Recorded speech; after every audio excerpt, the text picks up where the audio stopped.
Good afternoon and good morning to everybody, depending on where you are joining us from, whether from Europe or from across the Atlantic.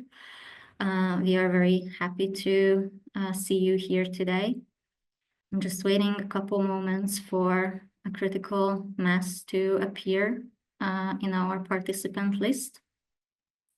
In the meantime, let me introduce myself. My name is Zsuzsanna Vég. I'm a program officer at the German Marshall Fund's Transatlantic Trusts, and I am managing our Reintegration Fellowship program, which is a program that has been running since 2018 and has been supporting the next generation of young analysts, researchers from across Central and Eastern Europe, Central Europe, the new, by now not that new, EU member states, the countries of the Western Balkans, and countries of Eastern Europe and South Caucasus.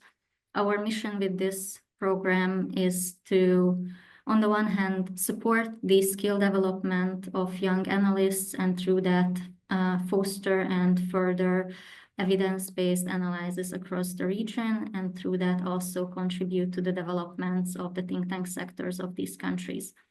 And we are very happy today to have the launch event of one of our recent Reintegration Fellows policy project.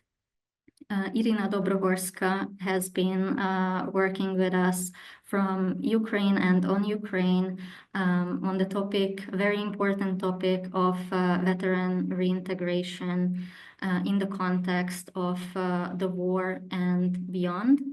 So today is our event introduces her policy paper dealing with this topic.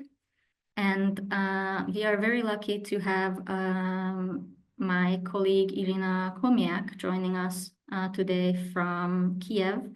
Irina is leading our Ukraine Relief, Resilience and Recovery program that has been running since 2022 in reaction to Russia's full-scale invasion in Ukraine. And through this program, we are supporting Ukrainian civil society to deal with the consequences of the conflict and support the relief, resilience, and recovery of Ukraine.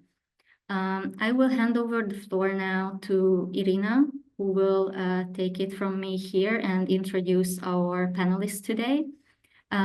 In the meantime, I will put the link to Irina Dobrohorska's policy paper in the chat and encourage you to check it out when you get the time. Irina, then the floor is yours. Thanks much and welcome everyone. Greetings from Kyiv. At this point, I'm very happy to have at the panel discussion today our colleagues from other organizations also actively working on veteran policies and supporting Ukraine in that matter. Please join me in welcoming Jonathan Rodas. He's a director of projects and programs at Coriolis Institute. And today we have Maria Kudela also with us from Veteran Hub. She is a senior program manager working with veterans in Ukraine. I think from here I will hand over the floor to my colleague Irina to shortly present her paper, and then we will have short reactions from our speakers and some exchanges from Irina as well. And by the end we will have an open floor for questions and answers from audience. Irina. Thank you, Irina, for the presentation. Thanks, Zsuzsanna, and thank you, Jonathan and Maria, for joining me at this launch event. I've been working on this paper since 2023, and when I was applying for this fellowship late in 2022, it was just some of the early months of the war underway, and the issue of veteran reintegration was quite acute.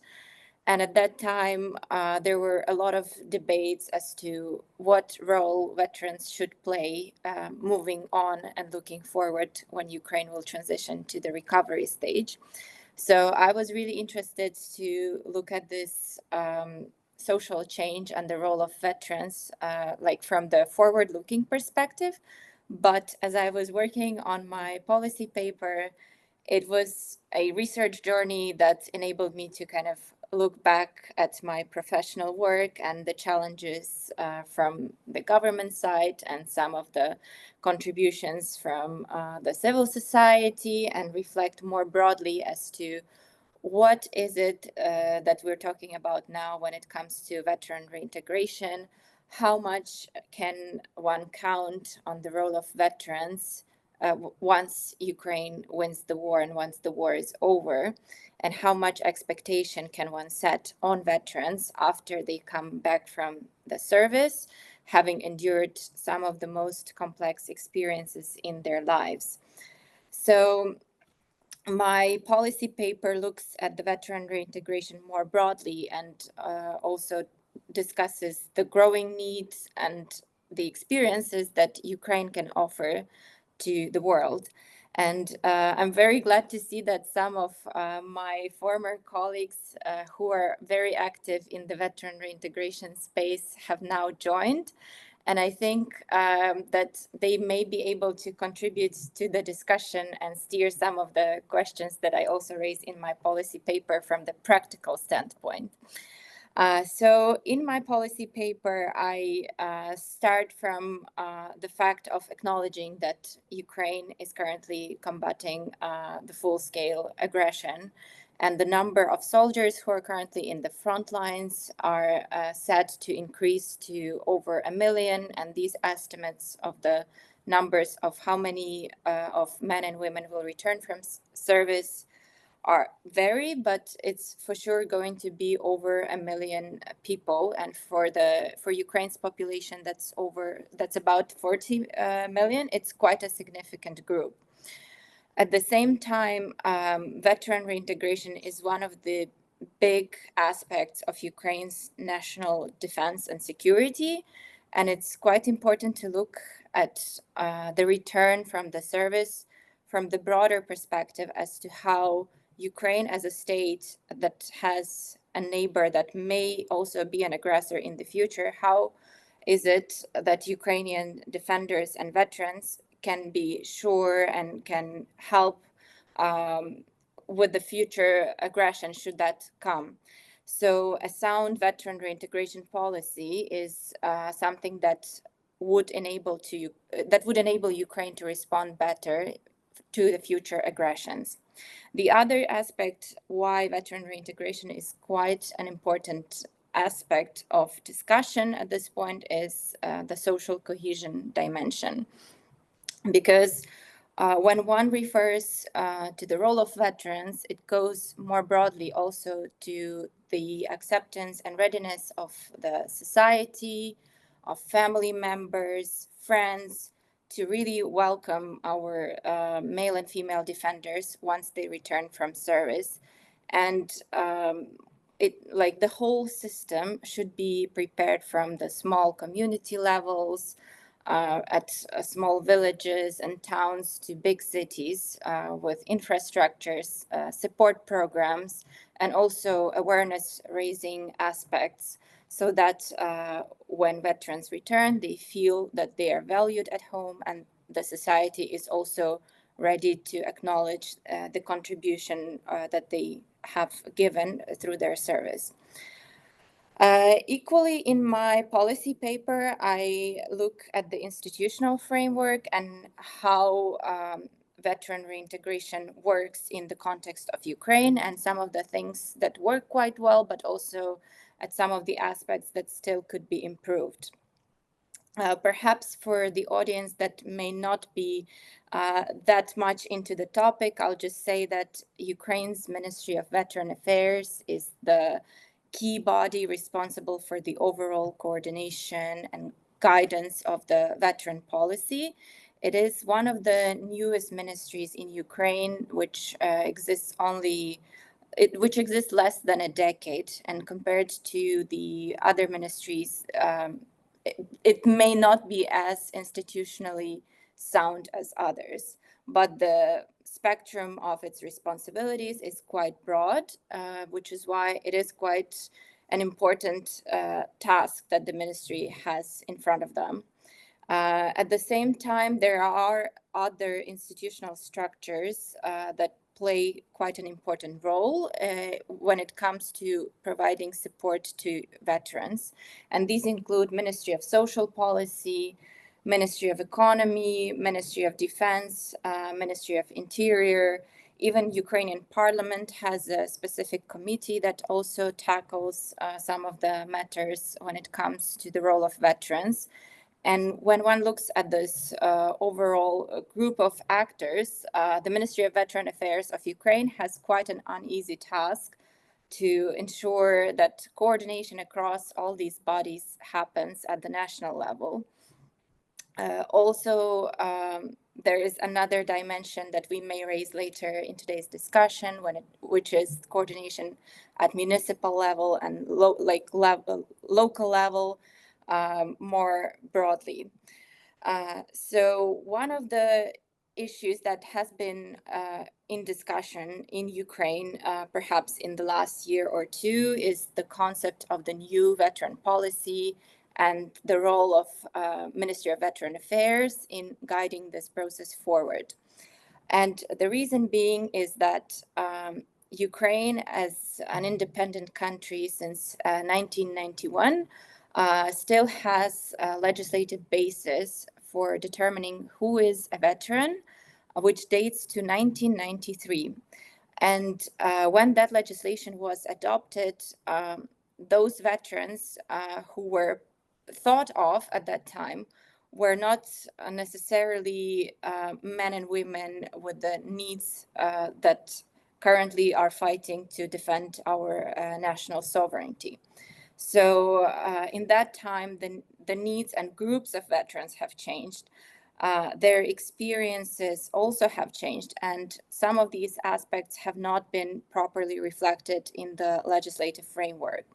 So that is one side of the issue, and also from the conceptual level and from the coordination standpoint, the Ministry of Veteran Affairs has a challenge of really steering the veteran policy forward and understanding what is it that Ukraine currently needs, what is the future looking forward for Ukraine and for the veterans. So in my policy paper, I discuss quite a bit the importance of having a holistic policy on veteran reintegration that would really showcase the leadership of the Ministry of Veteran Affairs, and which will really try and tackle some of these historical changes with like adding more clarity on the needs of veterans and the expectations and the ability of the state to respond to these challenges. But also my policy paper looks at some of the realistic solutions of what is it that Ukraine can currently do in the given context.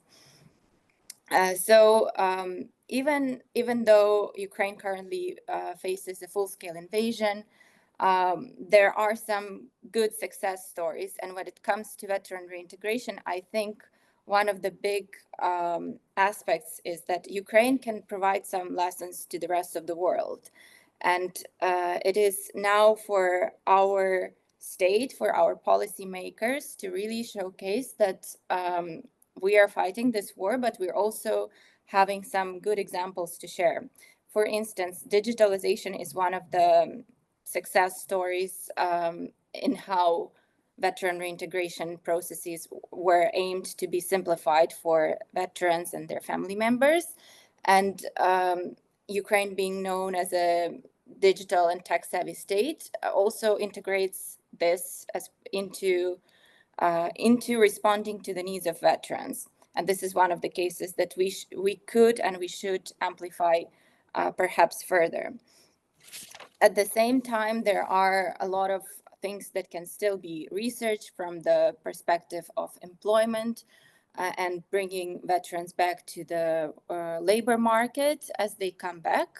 Also, there is a lot of prospect to further research the psychological and psychosocial support and some of the correlations between combat experiences and return to services. And this is something that Ukraine can also further look into.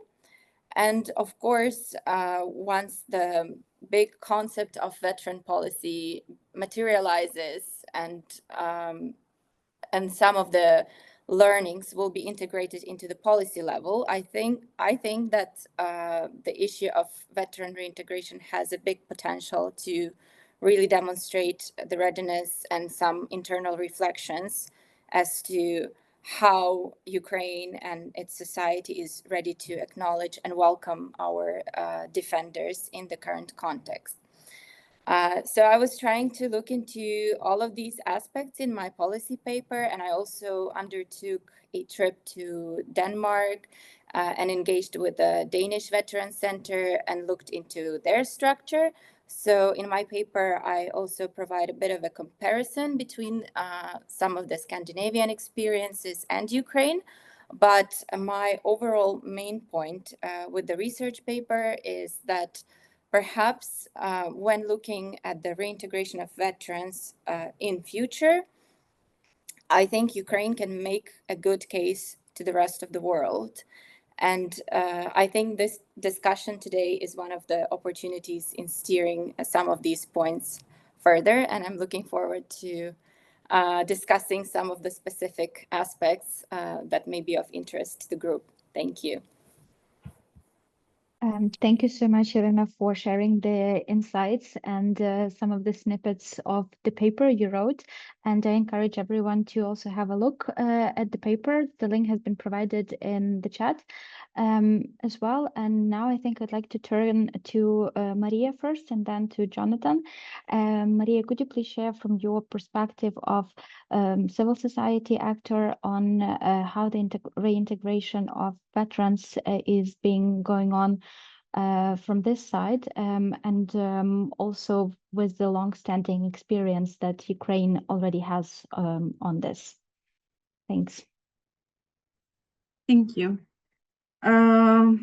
Yeah, I mean, I would like to thank Irina for her paper and her work because, as she already mentioned, the issue of veteran reintegration is essential even while we are at war, and we need to start preparing the policy and legislation for the influx of the veterans that we will have once the demobilization is underway.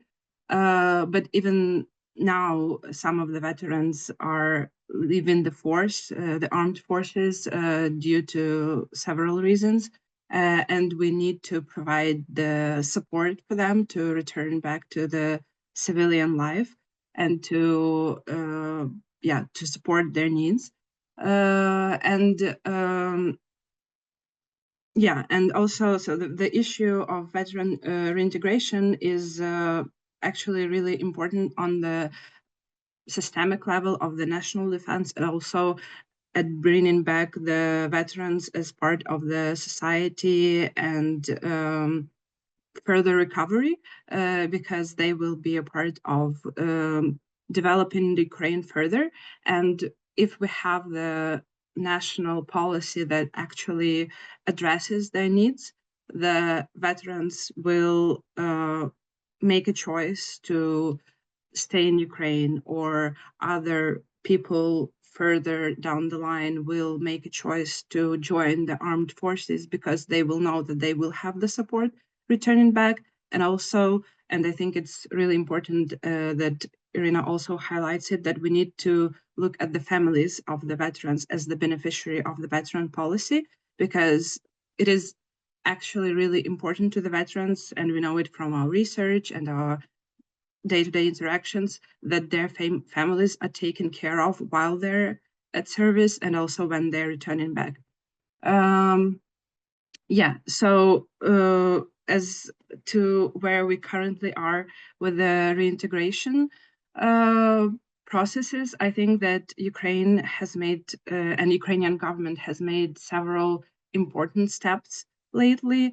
At the end of 2024, the strategy for veteran policy was adopted, and it largely relies on the cooperation also with the civil society and with the providers of the services and the people who directly interact with the veterans daily and understand their needs.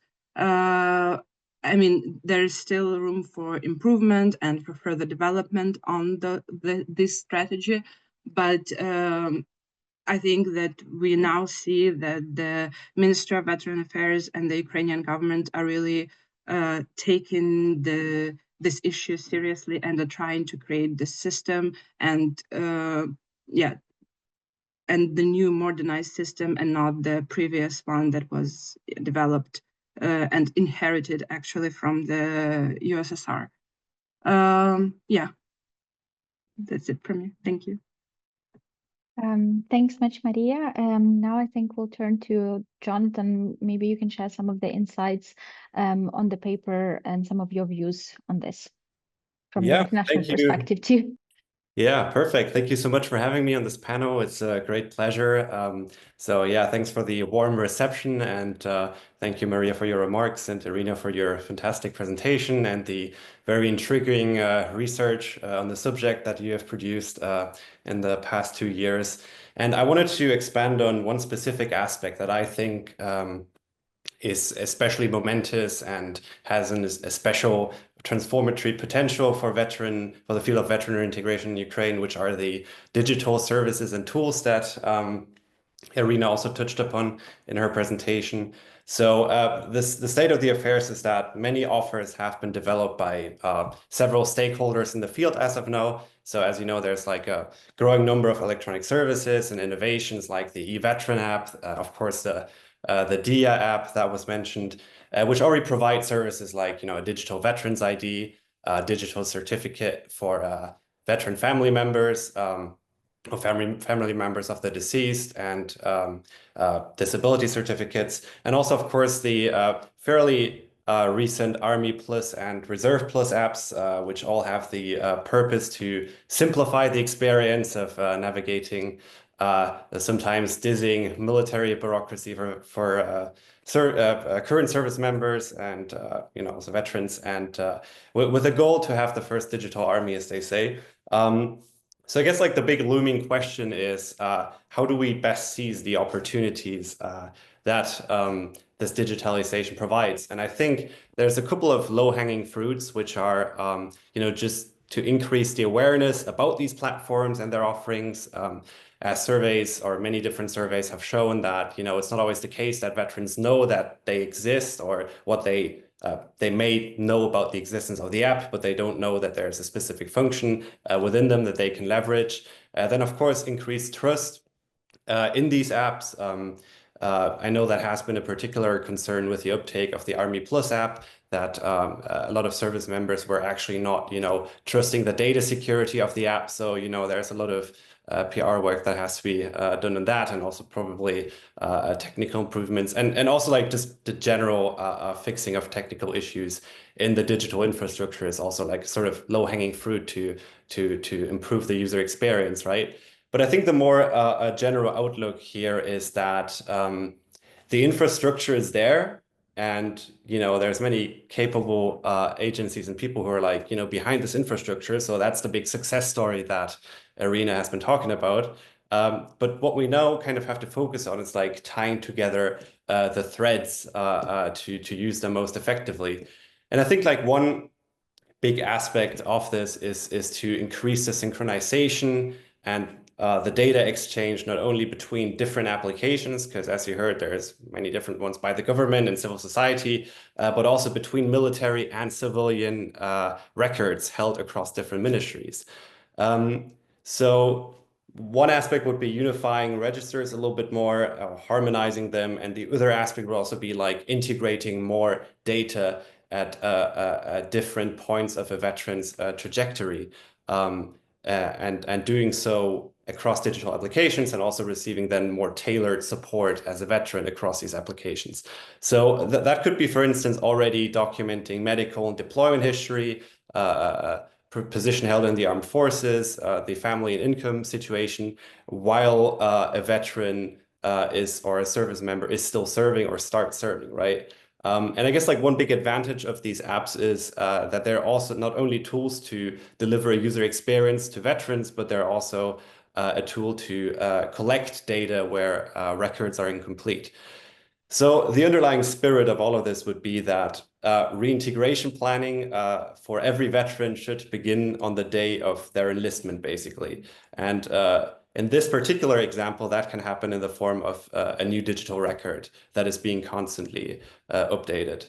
So overall, improving the record keeping and tailoring services and offers better to a veteran's needs based on this improved record keeping not only enhances the user experience for veterans who, for instance, will have better oversight, won't have to navigate so much bureaucracy, and it will also improve the utilization of services, but it also saves money, lots of money, because essentially it reduces waste on bureaucracy.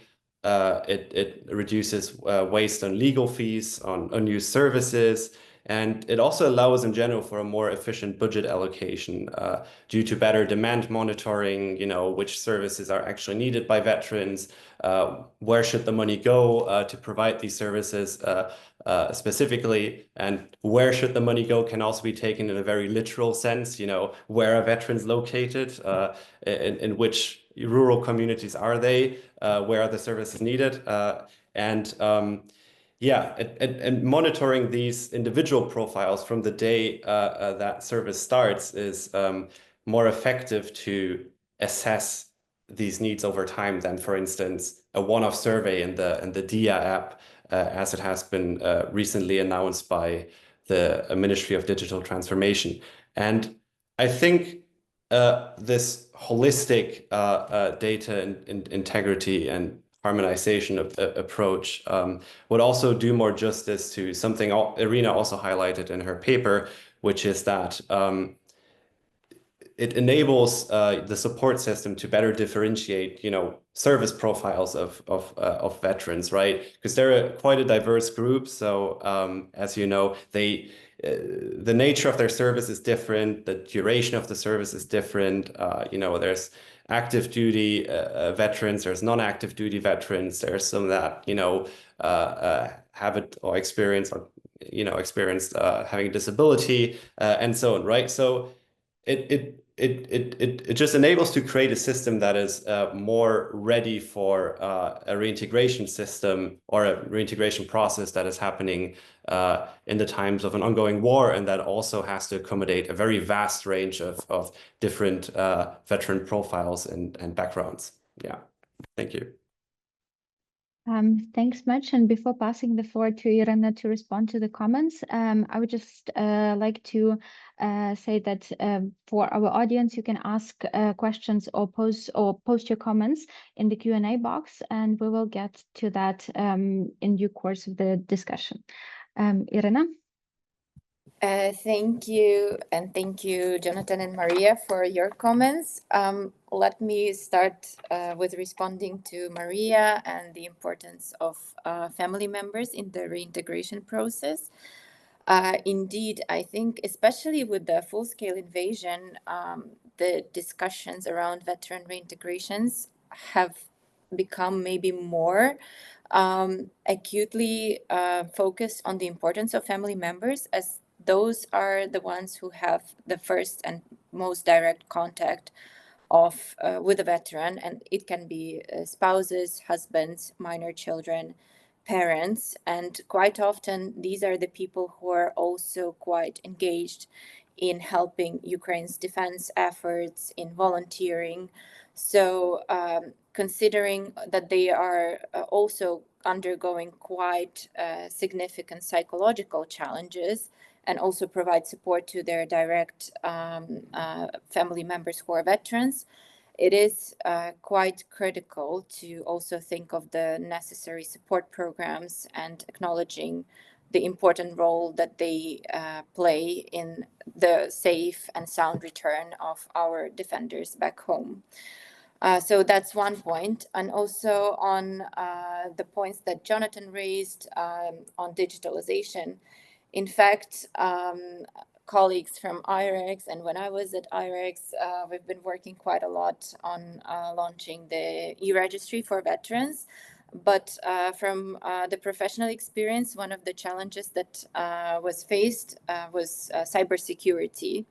And with the full-scale invasion, when it comes to integration of these different registries that are tied to other state institutions, it would be really, really important to ensure effective cyber measures so that no personal data could be compromised and effective protection would be embedded there. And it obviously takes time, but if done in a good way, this is definitely the case that Ukraine can further showcase to the rest of the world. And most importantly, this is something that veterans can benefit from once they return from service. And a couple of other points also on the fact that one should work on reintegration of veterans from the day one when they join the service is definitely, I think it's very much applicable to Ukraine context. And also looking at this from the legal perspective, just to note that in Ukraine, one does not become a veteran upon discharging from service. Actually, the legal definition suggests that one can obtain a status of what we call in Ukrainian participant in hostilities, or in Ukrainian it's учасник бойових дій, while they are still in an active duty. So that means that a state and society does have this responsibility to start preparing for their return once they join the service, once they receive this status.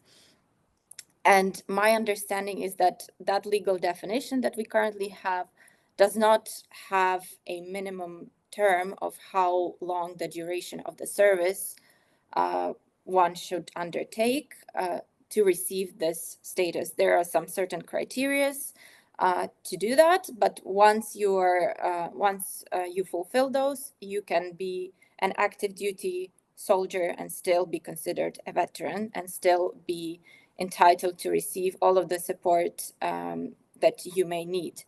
So definitely a valid point here, and also, especially under the martial law, the eligibility for the veteran status basically applies to all who are defending Ukraine's sovereignty, and the status can be obtained basically at any time. And in terms of the issues and the budgetary correlations, when I was preparing for today's presentation, I was thinking, like, what are the key issues in the current context? And I had three in my list. One was the public finance management and budget coordination, because veteran reintegration and the responsibility to coordinate policy that is there does require quite a lot of budgetary coordination. And this is perhaps one of the points for the ministry and policymakers to work further, as there are from time to time, there are new programs that are being launched at Ministry X or Y, but a state also needs to understand how much finance goes into that, how much will it cost the state budget, and will any of those policies actually benefit veterans? So I think moving forward, like looking at the aspects of public finance management and veteran reintegration does have a lot of room for work.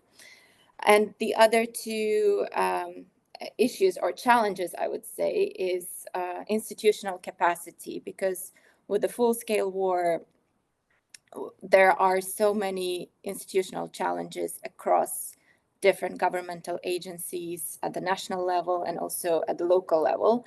So the Ministry of Veteran Affairs does have this uneasy task to also face the challenge of an institutional limitations and lack of people, staff who can effectively work on all of these aspirations that are there for a veteran reintegration, and this is something to be acknowledged. And most importantly, coordination is still quite a big challenge, and that can be horizontal coordination across the governmental agencies and institutions responsible for veteran reintegration, but also horizontal and vertical when it comes to local communities, Haramada levels, and national policy levels as well. So yeah, I'll leave it here, Irina.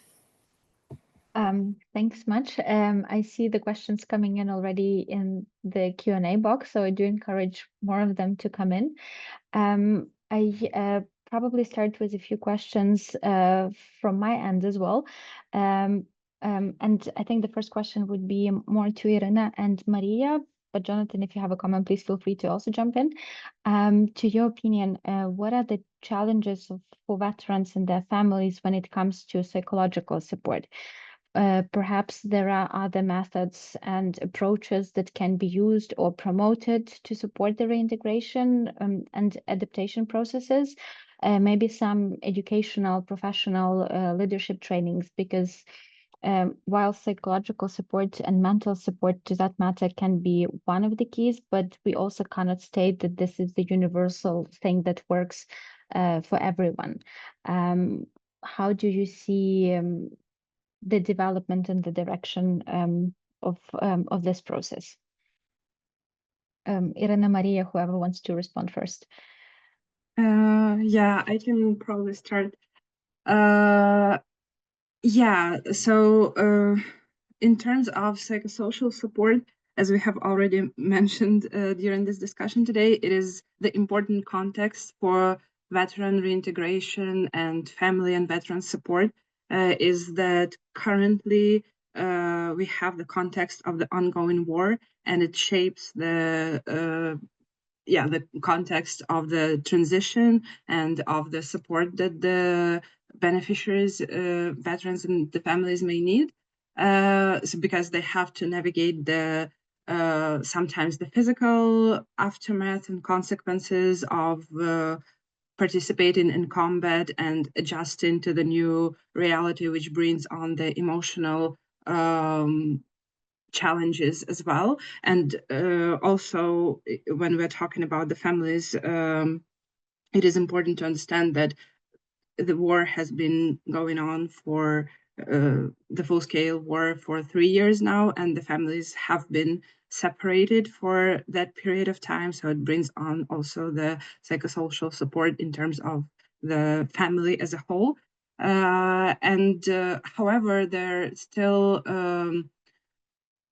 several systemic level probably challenges because even though mental health support and seeking this support has been more common recently and has been promoted both on the national and individual level in the recent years, there's still some stigma attached to seeking support, especially when it comes to veterans.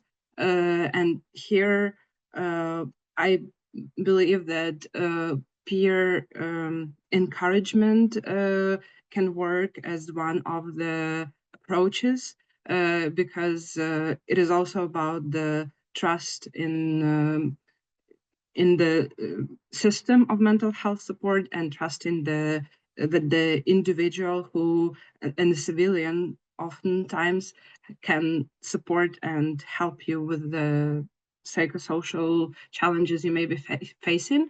And additionally, there's an unequal access to the services with which Jonathan has also highlighted already. So in the rural areas, there's less access because there's just fewer providers. So here actually also digitalization may be one of the tools which can help in the it is not a systemic level approach and something that can change the issue on the bigger scale, but still it can be a valuable resource for some. And I would also like to maybe highlight that reintegration is the two-way street. So veterans return to their communities, and it is essential for the communities to be open to the veterans and to support their reintegration, because it is our also job as a society to welcome back the veterans that are returning home. Thank you so much. Irina, do you have anything to add, or perhaps Jonathan? Maybe I'll just add that the role of civil society organizations, including the one Maria represents here today, has been quite critical in filling some of those gaps, and more so before the full-scale invasion and during full-scale invasion. There have been quite a movement of veteran unions and small and bigger civil society organizations that try to address some of these challenges. And where state has some issues, this is where CSOs do step in quite effectively. Thanks much. Yes, Jonathan, please go ahead.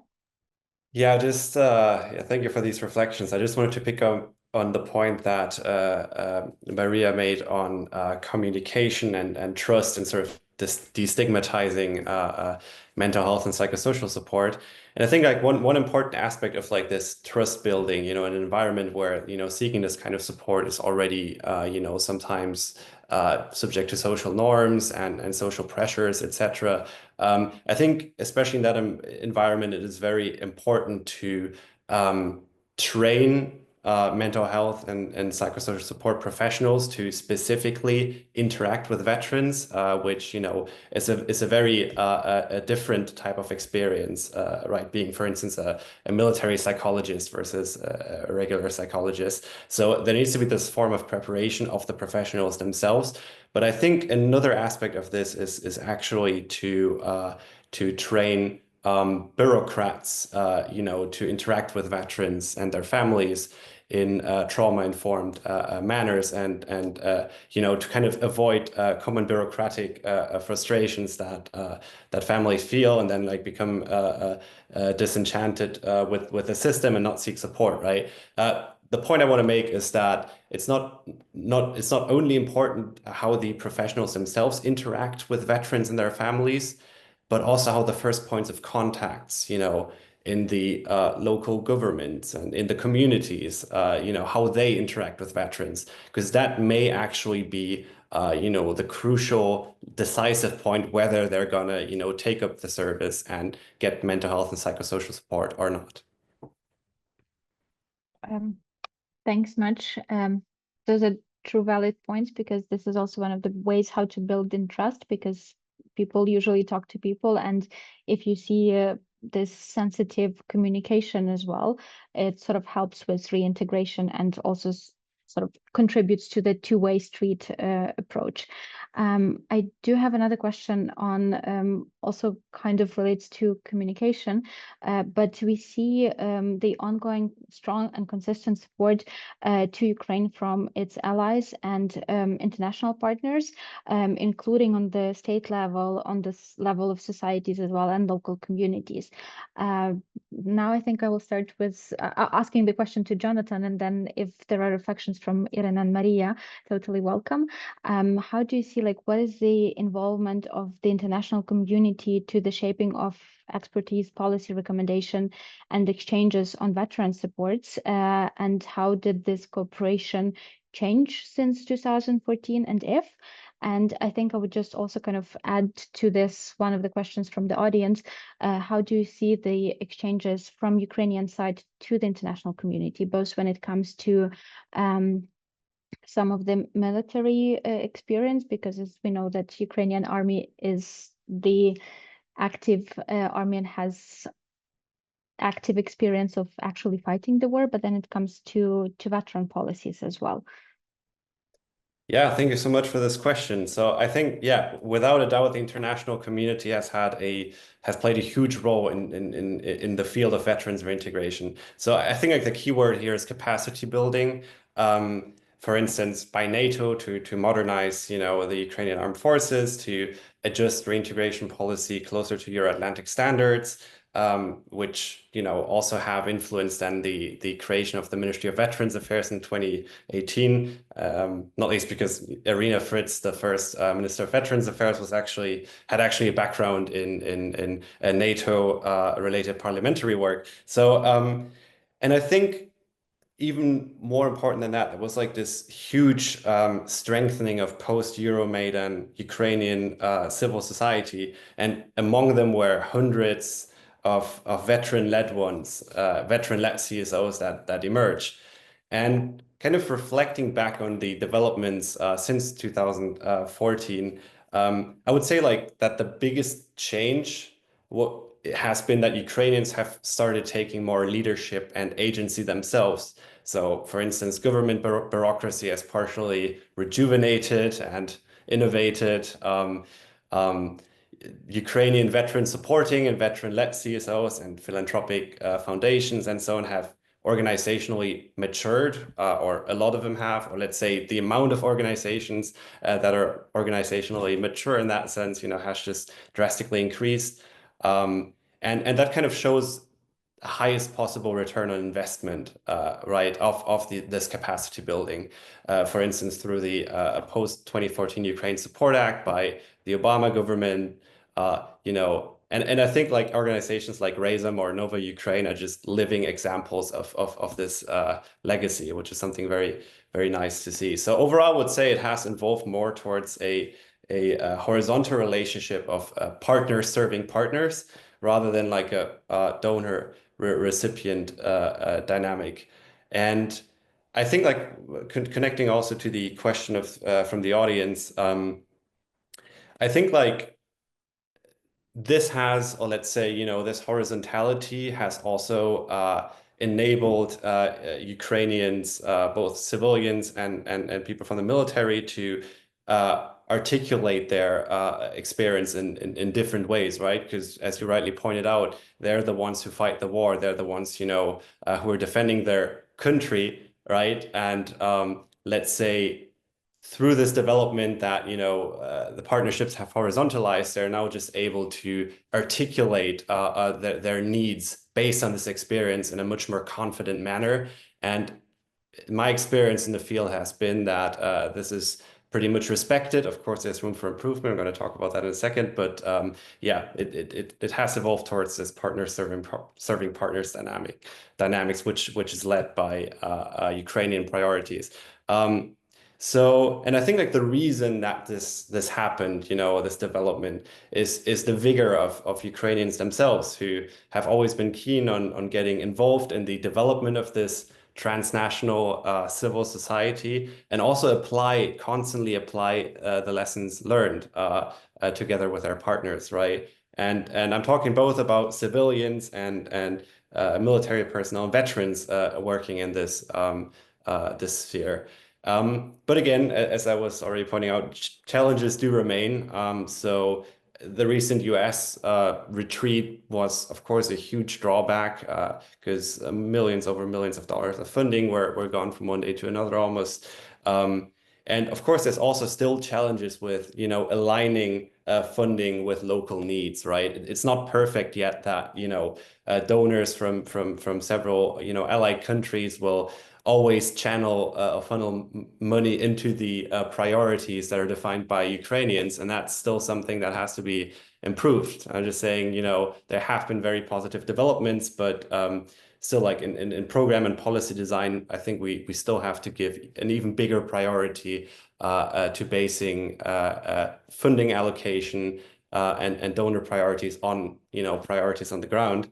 And of course, there also have been, not just from the side of the US, but in general, international actors, problems with funding inconsistency, which of course also affects, for instance, Ukrainian civil society on the ground who want to take advantage of these partnerships. But the bottom line is, the more we strengthen support systems and inter-organizational coordination in Ukraine itself, the better Ukrainians and Ukrainian veterans themselves can articulate their systemic needs to the international community. And I think that is the great way forward. Thanks much. Maria, Irena, do you have any inputs to this? I'm happy to jump on the point about the donor coordination and the importance of further donor involvement. This is something I also slightly touched based in my paper, but I think now with the retreat of the US, it is a great momentum for the international community to really step in and see how and what are the niches that may be supported, because there are so many strong civil society organizations that operate in this space, including Veteran Hub that is present today, that have been heavily affected by these developments. And it is important to really understand and coordinate that support and see how the experiences of the countries or the programs that they represent may help with filling these gaps. But also, having worked on the other side, I can attest that there have been some challenges from the perspective of the policymakers, because some of the efforts from the ministerial level in coordinating these donor initiatives have not been, I would say, have not been always smooth and effective. And this is the space where some of the improvements can be achieved in terms of really trying to bring international support together, laying out on the needs and getting that support for veterans and helping the state essentially to reintegrate veterans. So it's going to be quite an uneasy year for the sector in general, but also for the veteran reintegration as well.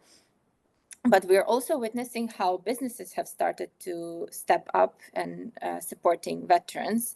And again, I'm talking a lot about Veteran Hub, but this is a great example of how businesses united when they saw a big issue with a significant gap. So perhaps this is something that can be studied further as a case for understanding where some of these challenges could be addressed as well.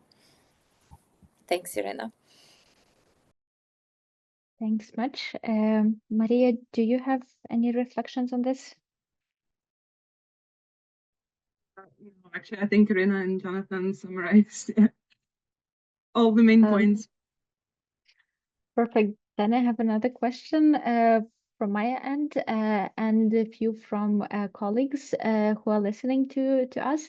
I would just again remind that if you have any questions or comments, please type in the Q&A box and we will get to them. My question is also in the perspective, so when we talk about reintegration of veterans to civilian life in Ukraine, we also can talk about Ukraine's ongoing EU accession and how to build or set the background for this aspect of broader social cohesion, so to say, inside Ukraine and also Ukraine's experience into the EU. How do you have any ideas or thoughts on this? I assume that this is still a question to the future, but as we all work on current and further issues at the same time, perhaps you have some views to that.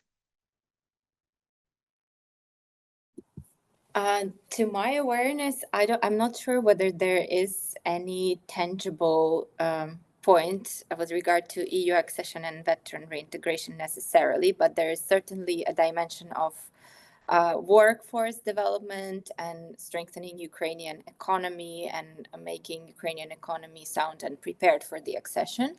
And I think this is the space where veteran reintegration and the efforts of Ukraine's Ministry of Economy with regard to the EU accession become quite key because veteran reintegration does cover so many aspects, and Ministry of Economy have been trying to also work on this from their wheelhouse.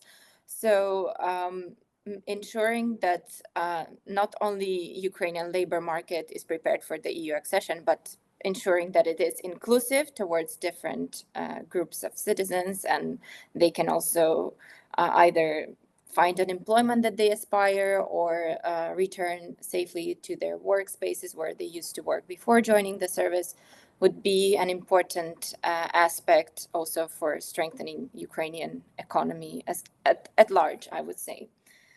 So this is the only side of the aspect that I can think of for now. But as you said, from the broader social cohesion, it is quite key to also look at the issue and tackle all the dimensions that may be there. Thanks much, Jonathan. Yeah, thank you for these reflections, Irina. I also have like a slightly different perspective on this, or like how veterans fit into the picture of EU accession. And I would kind of think about, you know, the role not only that veterans take on in Ukraine's reconstruction and economy, but also in Ukraine's politics from the local level up to the national level, right?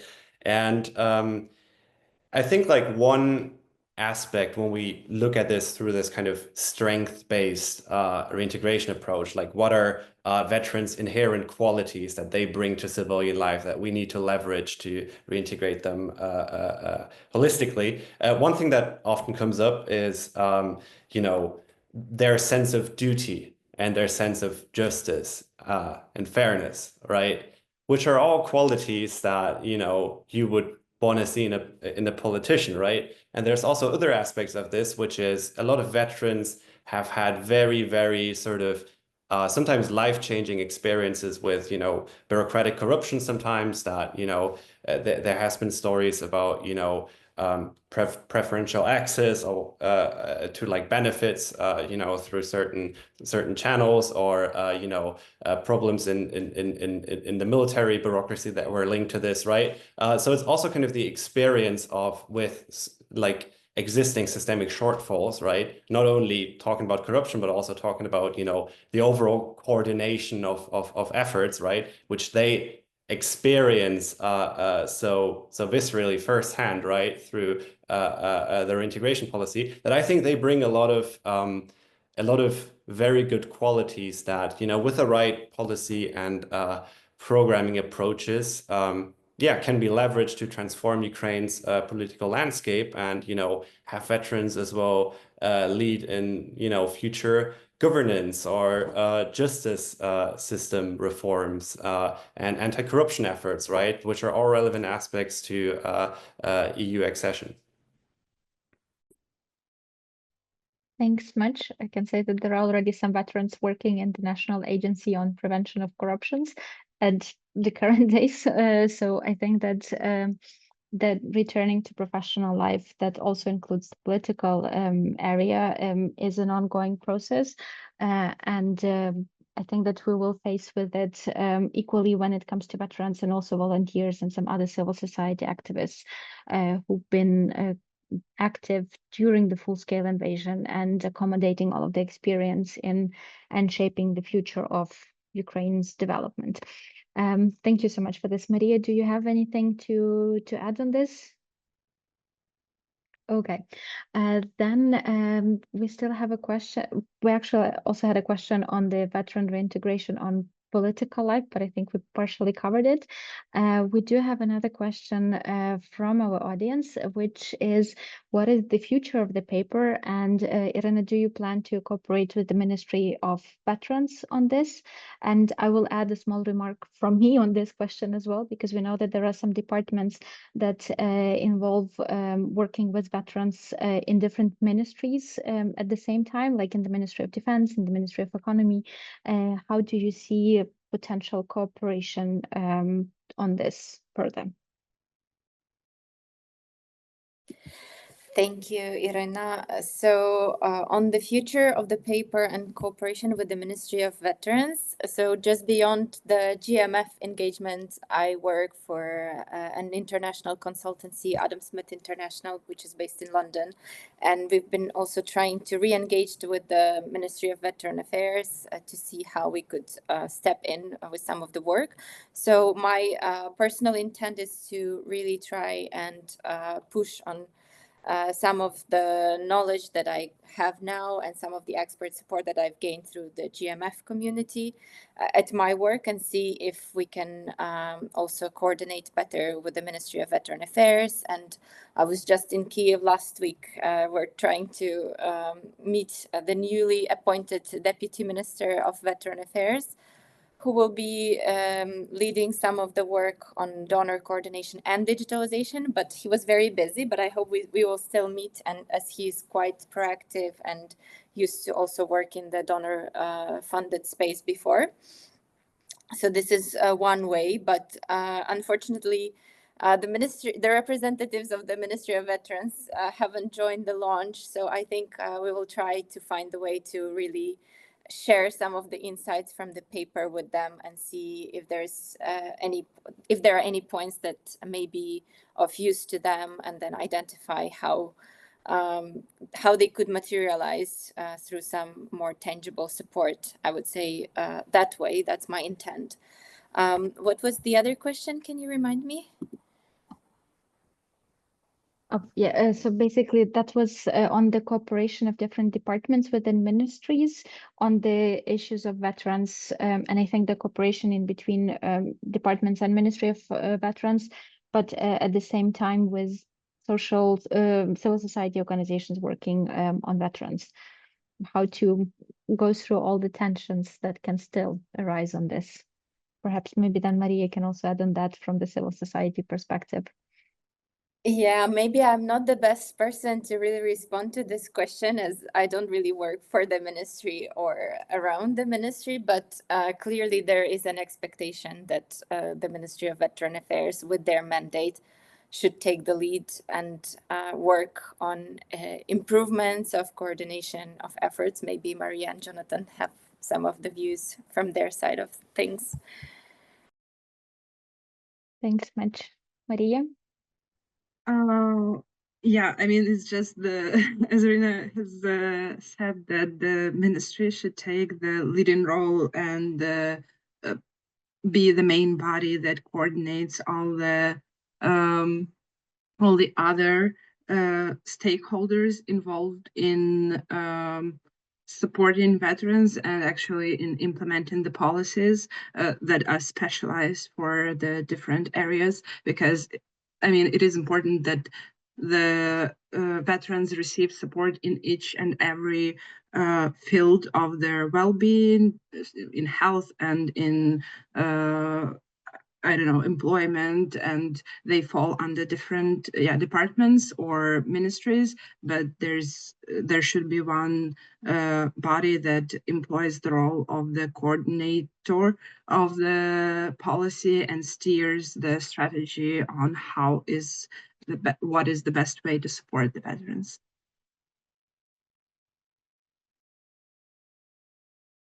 Thank you. Jonathan, do you have anything to add on this? No, nothing in particular. These were all very good points. I know that this has been a bit of a black box to me so far, because I know about these stories of sort of jealousies among ministries, almost, about who does what and who takes the lead. But it's a bit of a black box for me as someone who's not Ukrainian, as to like how these scenarios actually play out. And yeah, I can just mirror the points of, there needs to be, better coordination, and picking the point back up that Irina made earlier as well. I think budgetary coordination or enhancing budgetary coordination is also a very important part. I'm not aware like to what extent the MOVA has planning capabilities when it comes to the budget, but my assumption would be, the budget is given to the individual ministries and they execute programs with the budget, right? So it's not as centralized, but since, the shortage of, budgets in this entire context has been so crucial, I think budget coordination is really an important point to keep in mind when we talk about better horizontal integration between ministries. Thanks much. And I think partially to this, it also includes some of the motivation from all parties included to set the cooperation to have the capacity also to keep it going. And recently, from also talking to some veterans, I do have a question exactly on this and motivation, especially when it comes to local levels. Perhaps you have also some insights to share. So when veterans come to their rehabilitation or reintegration processes, they sometimes use these tools or the services available for them at a sporadic manner. And this is not still like a systematic approach.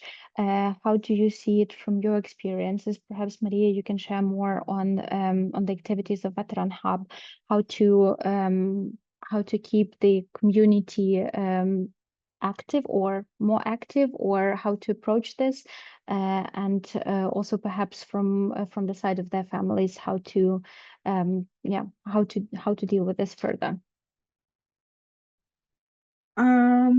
Yeah, I think it's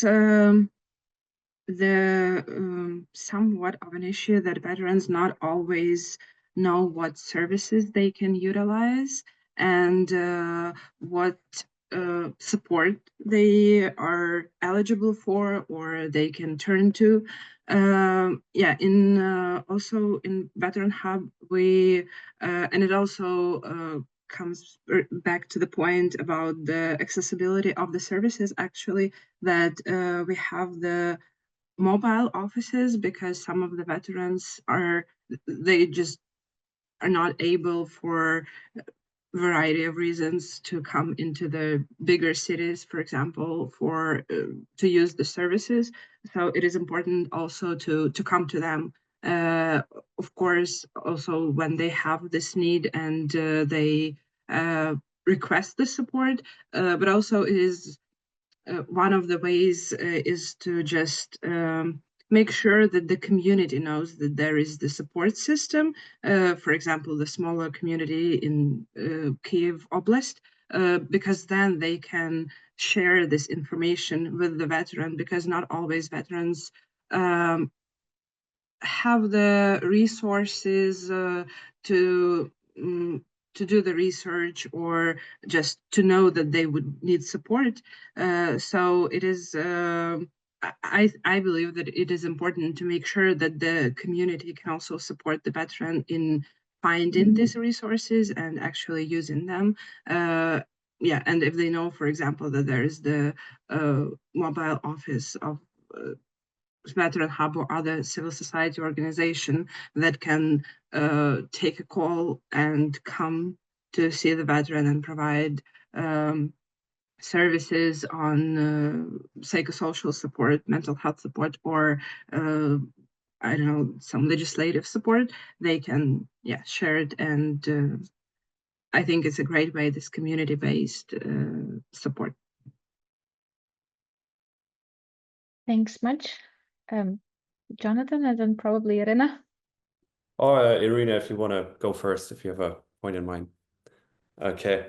Yeah, thank you, Maria, for these great reflections. And yeah, I think like one important dimension here is that at the end of the day, reintegration happens at the community level, right? And we're using at the Coriolis Institute, and others use it as well, this kind of catch-all term of community-based reintegration policy, right? And I think like, yeah, again, like this kind of approach is already exemplified so well in Veteran Hub, and also like some offerings of the Ukrainian Veterans Fund, for instance. And yeah, like expanding on Maria's point, I think one big job would be to just expand, or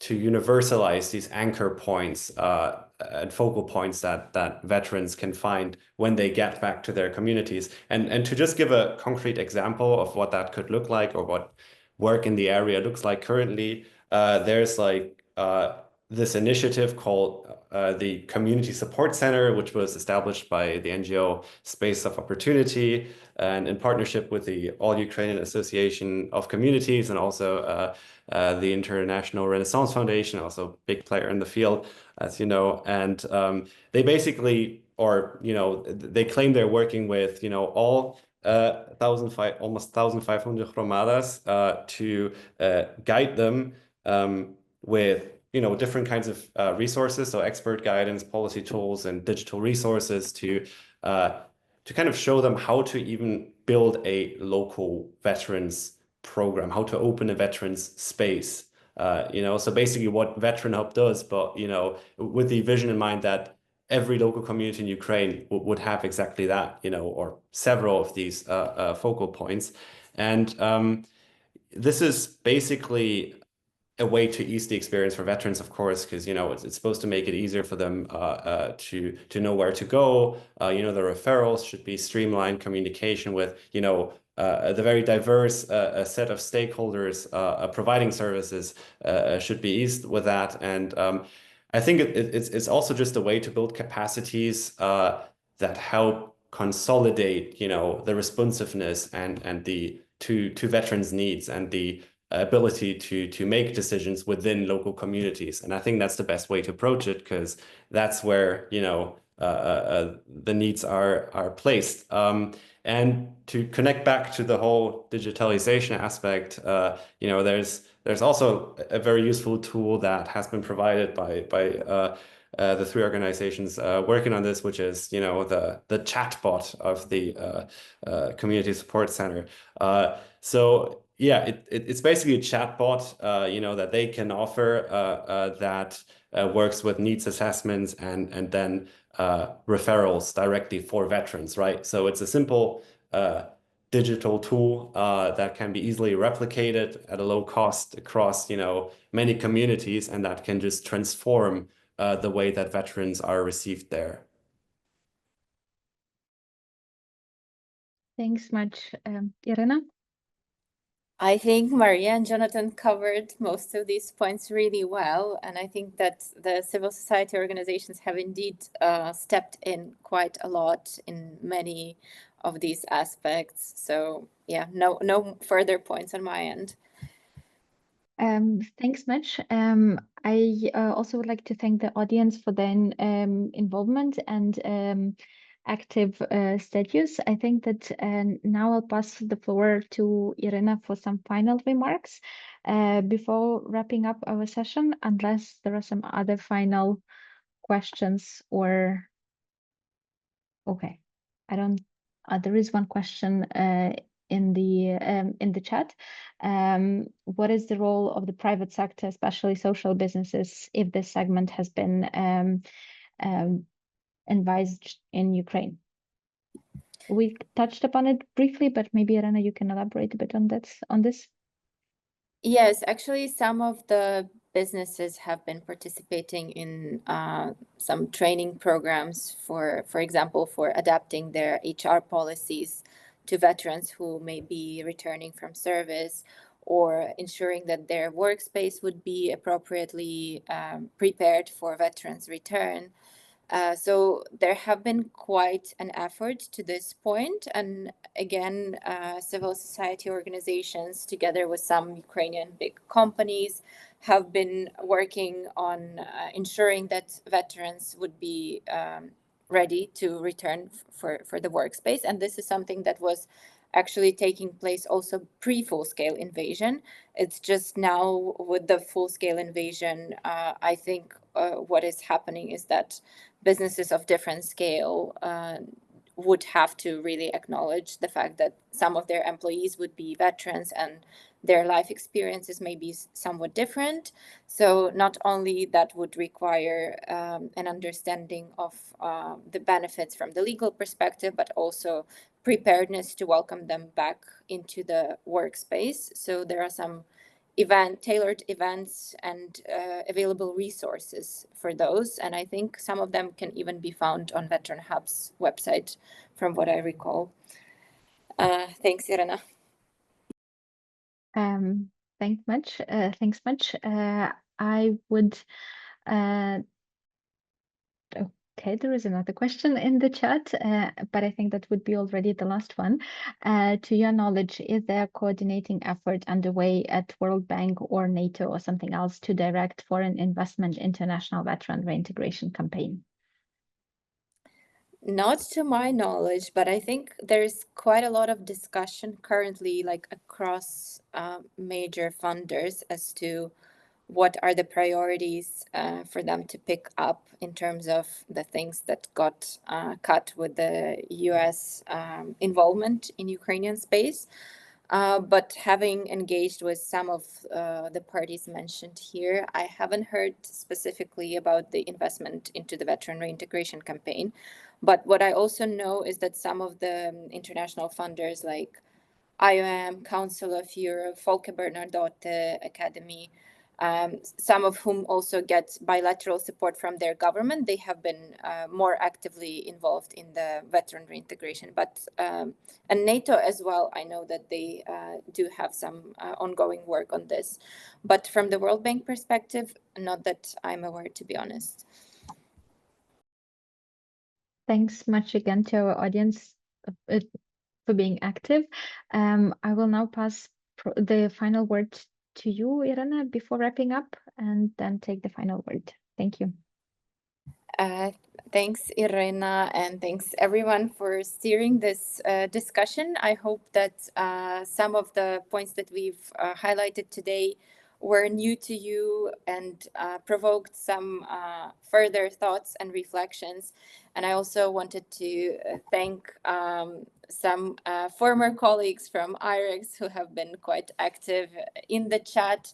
And indeed, I would agree that things evolve very actively in Ukraine. And even when I was working on this policy paper, I would write one thing and a couple of months, the developments would evolve. So I would need to rewrite and redraft. So forgive me if some of the things have evolved and I haven't been able to properly address them up to date.